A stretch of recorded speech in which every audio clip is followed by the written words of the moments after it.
Ayun! So, isang maagang pamasko sa atin guys. So, biglang nag-upsurge yung ating PSE market. So, nag-gain po tayo ng 3.21%. So, ang ganda po ng ginalaw niya. Yun nga lang, magic closing. Pero okay pa rin yan. So, merong konting optimism po dito sa ating market. So, talagang sinagad siya. Nag-close po tayo ng 7,009.56 naman. So ngayon po ay first day of December at mukhang maganda po yung ating trading for start ng December. Sana tuloy-tuloy na yan. At yun nga, di ba, until second or third week po ng December is marami po tayong holidays. So baka naghahabol po yung ating mga locals naman. Ayan. So ito po yung mga top trendings natin for today. Si Dito, nanguna siya ngayon. Si ACEN, Merimart, IDC, MRC, PHA, Sinaw, ayan, lumabas siya. At saka si Nickel, Macro Asia at ang ating PSEI index naman. So bago tayo magpatuloy guys, as usual, pakibasa po yung ating disclaimer. At sa mga bago po dito sa ating channel, please don't forget to subscribe dito po sa ating Palabi Trader na YouTube channel naman. Ayan. So sana nakapag-aral kayo over the weekends kasi ang haba po ng ating bakasyon at first day of trading natin is maganda yung results naman niya. So sabi ko nga sa inyo guys, so bisitahin nyo po itong channel natin kasi meron po tayong mga daily uploads dito and then meron tayong mga reviews ng mga companies, baka makatulong dun sa mga stocks na minomonitor nyo, yung mga sample trades po natin kung nag-aaral kayo ng trading dito sa PSE market. Ayan, so marami tayong examples yan. Yung ating mga technical indicators para sa mga nag-aaral po dyan, so andito na rin po lahat. Yung ginagamit ko mismo dito sa review natin is mga basic lang naman, so andito na po sila. And then yung ating risk management. Ayan. So kung bago ka lang dito sa stock market, napakahalaga po ng risk management kasi hindi natin alam kung kailan po magko-correct yung ating market naman. And then sa mga bago pa rin dyan at hindi pa kasama dito sa ating Patreon account, so i-check mo din po ito. So ito po kasi yung sinasabi ko sa inyo nung nakaraan. So binuksan ko na po siya. So open na ulit siya. So may mga levels po itong Patreon natin. So i-check nyo na lang po kung alin dyan yung appropriate naman sa inyo. And then sabi ko nga sa inyo, pwede tayong mag-trade ng sabay. So kung ano yung may stocks na binibili natin, tinitignan, ayan, so pwede nyo pong makita at iba pang benefits kasama ng community naman natin dito sa ating Patreon account naman. Ayan. So check nyo na lang po, baka po makatulong ito sa inyo, lalo na kung bago pa lang kayo sa stock market. And then, wag mo din kalimutang i-follow po yung ating Facebook account naman. So, kasi nag-update din tayo dito ng mga nakikita natin na significant naman dito sa ating market. Ayan. So, na-notice ko na lang yung biglang upsurge ng market after nga ng close niya kasi medyo busy tayo sa trabaho. Pero kaninang umaga, nag-post tayo dito regarding po sa GCQ announcement naman ni President Duterte. So, mukhang naka-apekto ito dun sa opening bell natin kasi nag-down po yung ating market. Ayan. So, mamaya tignan natin kung ano yung itsura ng ating index.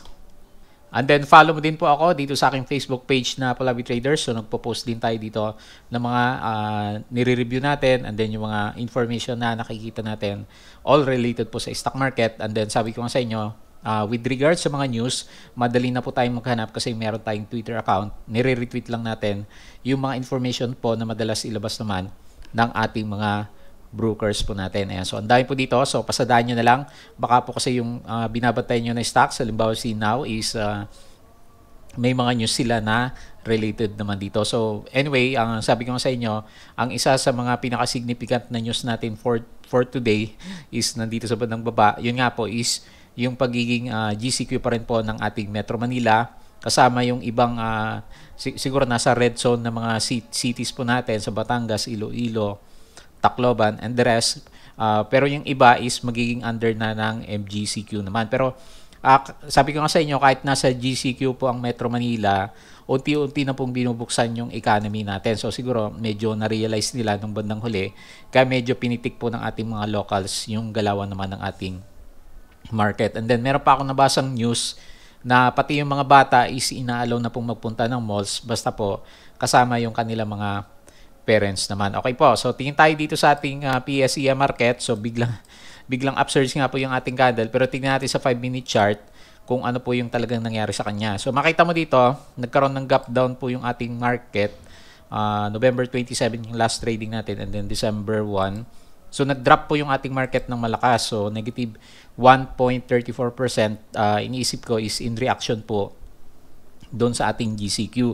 So iniisip siguro ng karamihan is yun nga, yung businesses is hindi pa rin masyadong mabubuksan naman. Pero sabi ko nga sa inyo, nilinaw na rin ng ating government kahit nasa GCQ po tayo, unti-unti pong bubuksan yung ating economy. So alam na po nila na medyo marami po naghihirap kasi walang trabaho, yung business hindi maganda.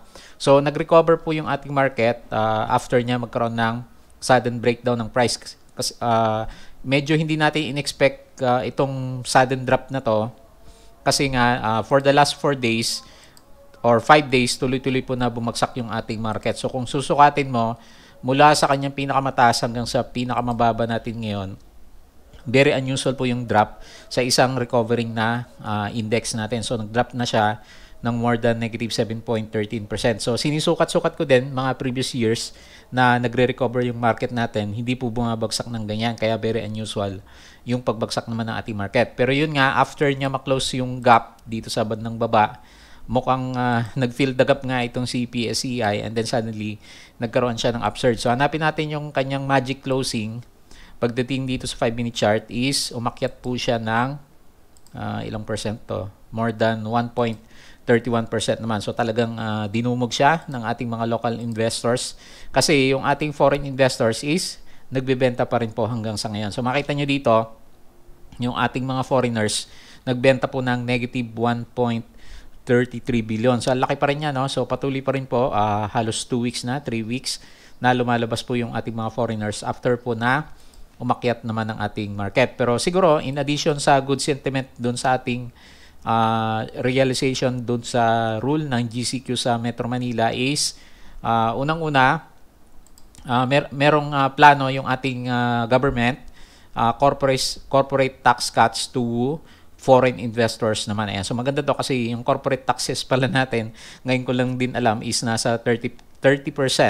So halos parehas ng income sa Pilipinas, 'di ba? Yung mga medium income earners 30% and then gagawin siyang 25% and then eventually gagawing 20%.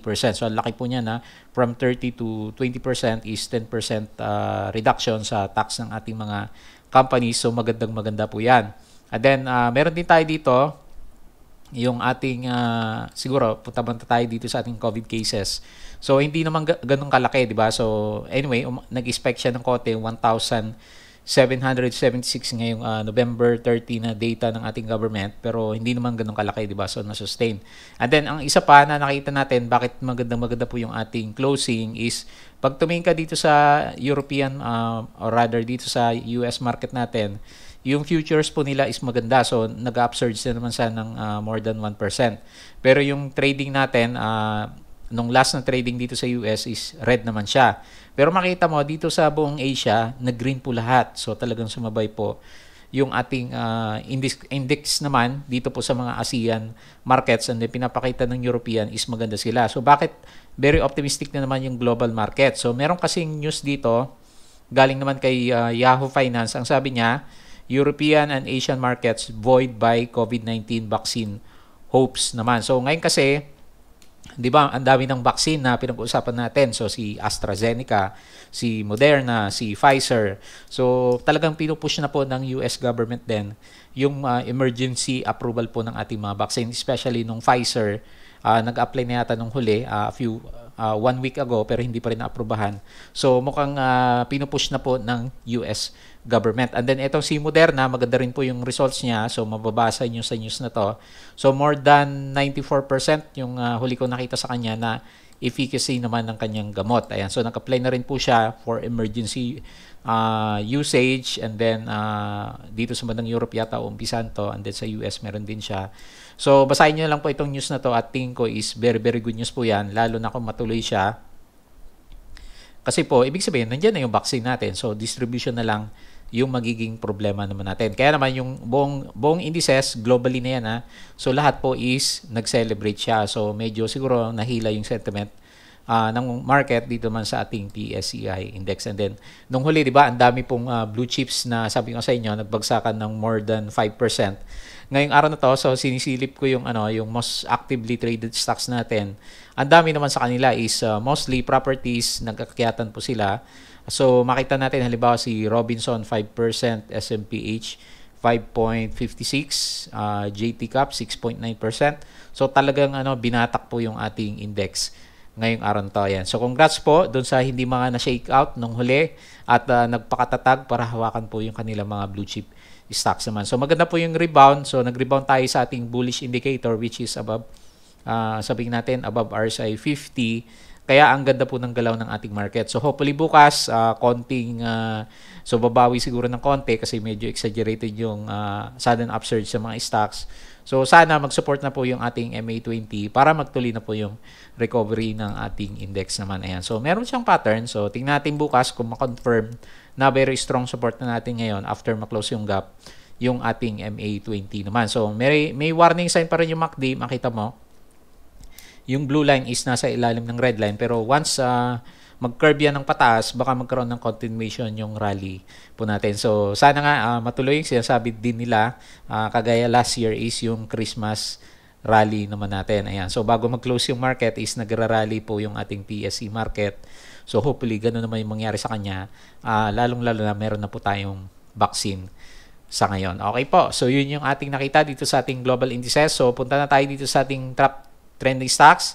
So December na po at mukhang dami nang nag-aabang sa stocks natin na si dito. Ayan, so sana hindi masyadong bumagsak na yung kanyang price kasi may konting sign po siya ng ng optimism sa dito lang sa technical charts po itong si dito kasi makita mo medyo nagka-curve up po yung ating prices which is very good naman. So nag-gain po siya 1.42%. So i-drawing ko ulit yung nilalagay ko sa kanya na ito personal gauge ko lang is yung resistance niya. At mapapansin mo dito, medyo nakalabas po yung ating prices sa kanya. So 6.44 yung last price natin. And then ibalik natin yung Fibonacci support natin sa kanya. I-plot ulit natin, hanapin natin kung saan malakas yung support nito si dito natin.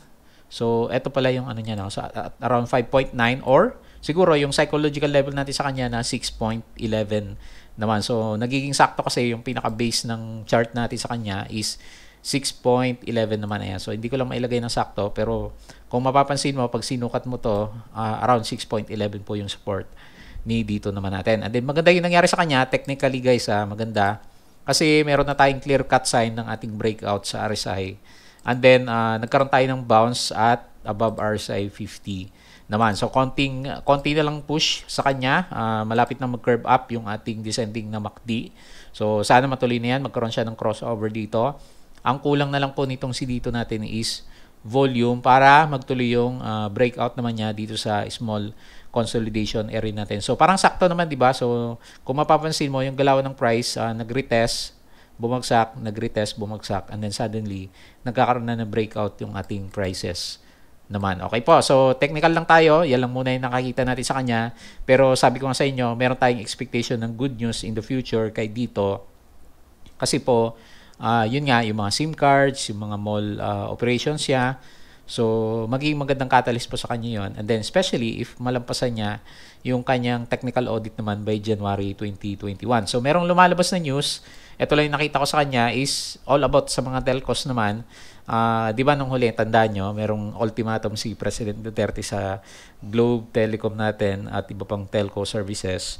So, magsasubmit yata ng progress report yung ating mga telco players naman kay President Duterte. So, may isa pang news is parang nagtatanong siya doon sa National Telecommunications Commission kung nag-improve yung services ng mga existing na telco players naman natin. So, basahin po natin to. Galing po kay ABS-CBN yung news para mas maintindihan pa po natin kung ano naman yung pinag-usapan sa kanya. Okay po. So, yun lang muna nakita natin. Next natin si ACN. So, may konting technicality kay ACN natin kaya medyo parang nagkaroon siya ng hanging man sa current price natin sa kanya at 6.36 naman. So, medyo nagkaroon ng stop yung run-up nitong si ACN. Actually, yung personally, in-expect ko sa kanya, magtuloy-tuloy yung upside move niya. Lalong-lalo na, medyo obvious is, nagsusupport naman yung ating MA9. So, yung initial support natin is around 5.86 or siguro psychological up to 5.8. yung support. And then 6.95 naman yung ating pinakamataas na resistance level sa kanya. So anyway, okay pa naman lahat ng technical indicators niya. So wala pa tayong nakitang curving down ng ating RSI. Ganun din naman nakabuka yung ating MACD. So ang noticeable lang sa kanya, medyo mahina yung volume. Pero yung net foreign buy niya for the past few days, tingnan natin ng konti. So, parang may net foreign buying naman itong si ACN natin. 20 million ngayon, so malaki din. For the past 3 days, after ng 35 million na sell-off dito nung medyo mataas yung price, bumabalik naman yung ating mga foreigners sa kanya. Ayan. So, meron siyang disclosure dito. Ito yung pinag-uusapan ngayon kay ACN natin. Galing to kay Bilyonaryo.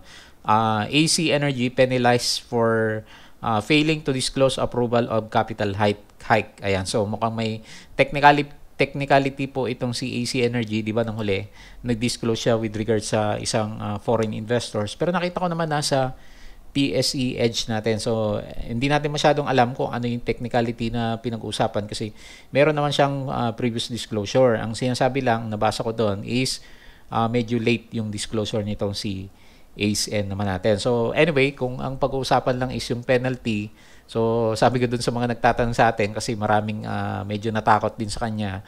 So, kaya-kaya namang i-settle ng ating mga companies. Ayan. So, sana maayos nila yan para maging maganda ulit yung sentiment sa stocks natin. Normally, pag ganyan naman, mga late disclosures, mga late penalties lang naman yung binabayaran ng mga companies. So, ang dami ko na nakita dati. Hindi natin alam kung anong pwede mangyari sa kanya, pero ganun naman yung nakita ko pag mga may late information at wala namang masyadong legal issues. So, okay naman siya. So, magbabayad nga lang siya ng penalty. So, alamin natin kung magkano po yung penalty nitong si ACN naman natin. Okay po. So, technical wise, okay pa naman siya. So, medyo nag-sideways siya. Gawa nga po ng disclosures na yon or news. Galing naman sa ating PSE or regulatory groups para dito po kay ACN po natin. Okay po. So, next natin si Merrimart. So, masaya pa rin yung ating mga Merrimart holders. So, nag-gain po siya ng 3%. Ayan. So, congrats po. So, ang nakita ko lang is, obviously, syempre, yung ating guide sa kanya is yung ating MA9. Yan po yung galaw nitong si Merrimart sa ngayon. So, ascending pa rin siya. And then, immediate resistance natin is dito sa around 6.72 or siguro mga 6.7 pesos. So, ganun din, maganda pa rin siya kasi yung ating RSI, wala pa rin siyang, hindi pa rin siya masyadong humihinto after ng pullback. Nagre-recover pa rin siya. Ganun din po yung ating MACD. And then, meron pa rin naman siyang volume. So, hindi pa rin naman nagkakaroon ng volume divergence. So, marami pa rin siyang mga investors na gustong pumasok kay Merrimart, kaya patuloy po na umaakyat naman. So, kung sakali lang, mag-correct siya, sana magkaroon tayo ng malakas na support at around 5.6 pesos naman sa kanya. Okay po. So, yun nakita natin. And then, next natin si IDC naman. So, nagre-recover si IDC, no? So, good sa mga holders na kasama natin. So, ang pinaka-immediate na resistance na lang ngayon ni IDC, hindi kaya mag-close the gap itong si IDC natin. Ayan. So, tingnan natin kasi sabi is January naman yung kanyang next na pronouncement sa kanyang dividend. So, tingnan natin kung makarecover siya. Anyway, ang nakita ko lang personally as an immediate resistance is yung ating MA9 naman. So, sana makapasok ka dyan. Wag sana siya magkakaroon ng red candle bukas. Kasi ang mangyari naman, ang perception natin sa kanya, pag red candle bukas, nauntog dito sa resistance line natin sa kanya, baka mahina itong si IDC natin. Ayan. So, yan lang muna. Ilagay ko lang dyan. And then, support natin is dito sa around 2.8 pesos naman. So, maganda yung nangyari kasi nag-bounce siya sa RSI 50. Yung ating MACD is hindi pa nagre-recover. So, yan yung kailangan nating tignan para malaman natin kung babalik dito sa bullish area itong si IDC. So, medyo bullish na tayo sa kanya ulit pag yung prices po is lumampas ulit ng ating MA9 naman. So, may volume pa rin naman. So, hopefully bukas, kayanin niya pong basagin yung immediate resistance natin sa kanya. Okay po. Next natin si MRC. So, medyo may, nahirapan siyang umakyat. So, nagko-consolidate pa rin itong si MRC natin. Anyway, uptrend pa rin naman overall na channel sa kanya. So, ito kasi yung at a glance, ito yung makita mo sa kanya. Ito po yung kanyang trading channel naman. So, hanggat nagsusupport yung ating MA9, no need to worry kay MRC natin doon sa mga holders.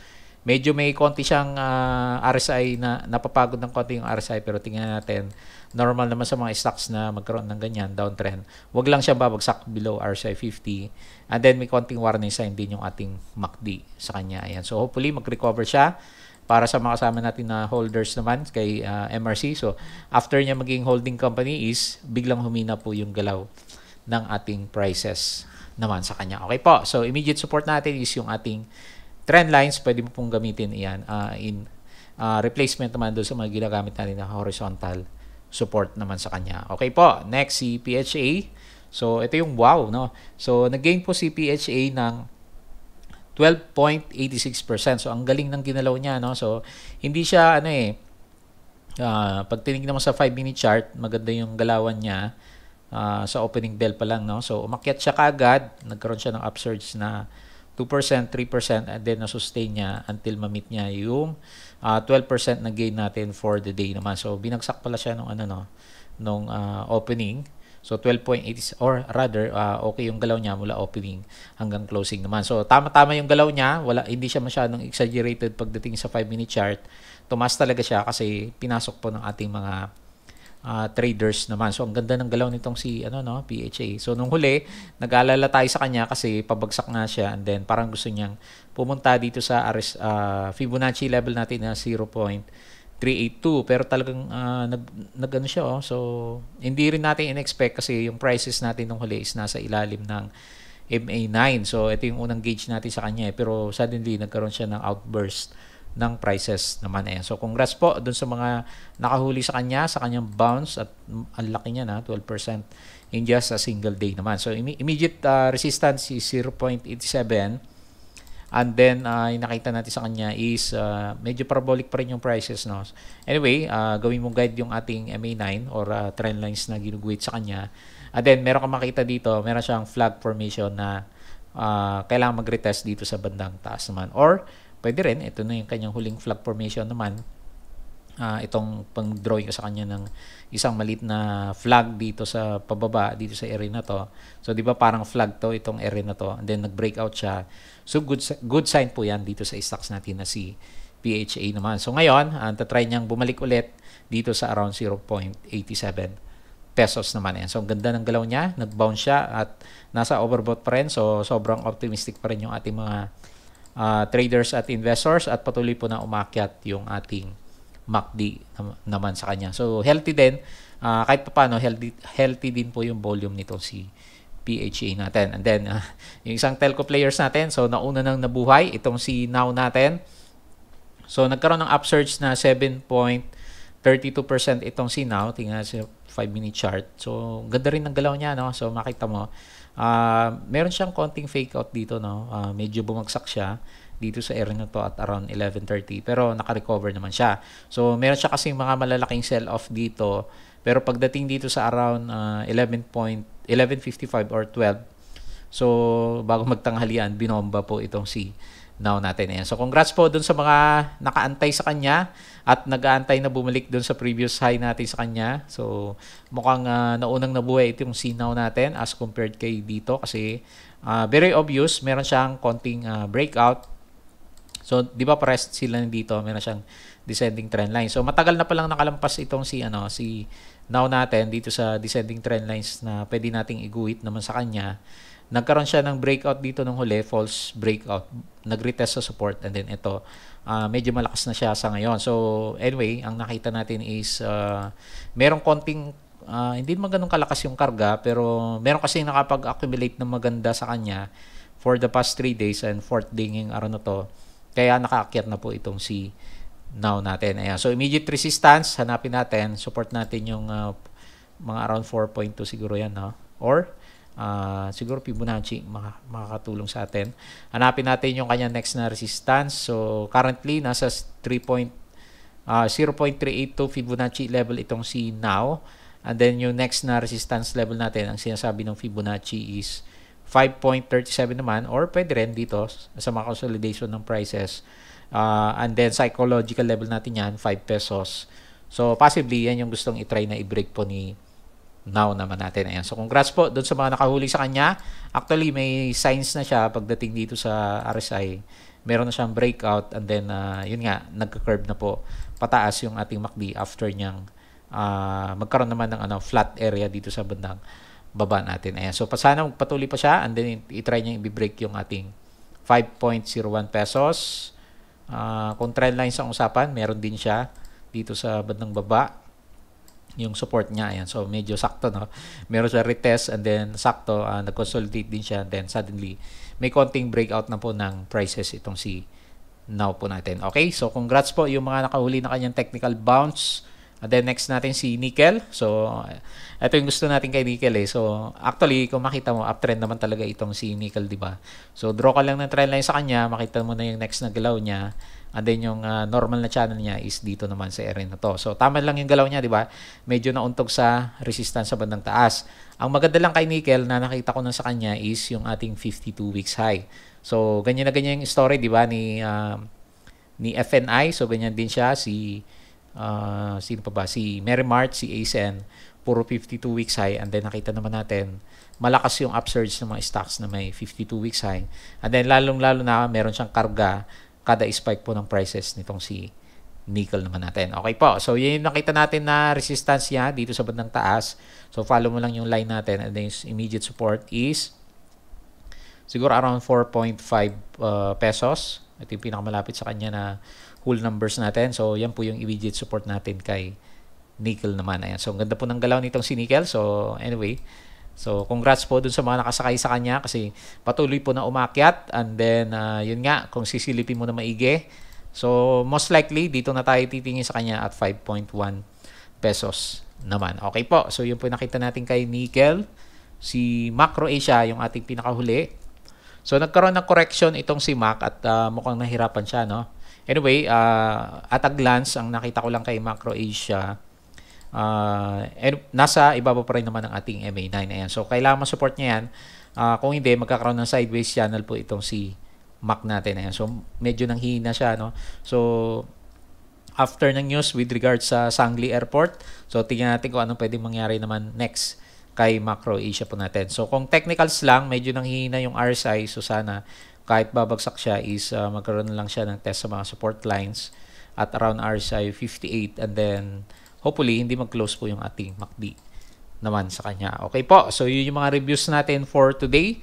So anyway, overall is maganda po yung galaw ng mga stocks. Merong mga bumagsak, tignan ko kanina, pero karamihan po ng bumagsak is nakita ko is mga penny stocks naman siya, and then karamihan naman umakyat.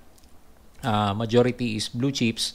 Meron din tayo mga mid caps, and then properties nga po yung maganda po yung gains dito sa ating market naman. Okay po, so yun lang yung review natin for the day. So overall, bumalik po yung optimism ng ating mga markets dahil nga po may magandang news sa vaccine, yung corporate tax na sinasuggest ng ating government.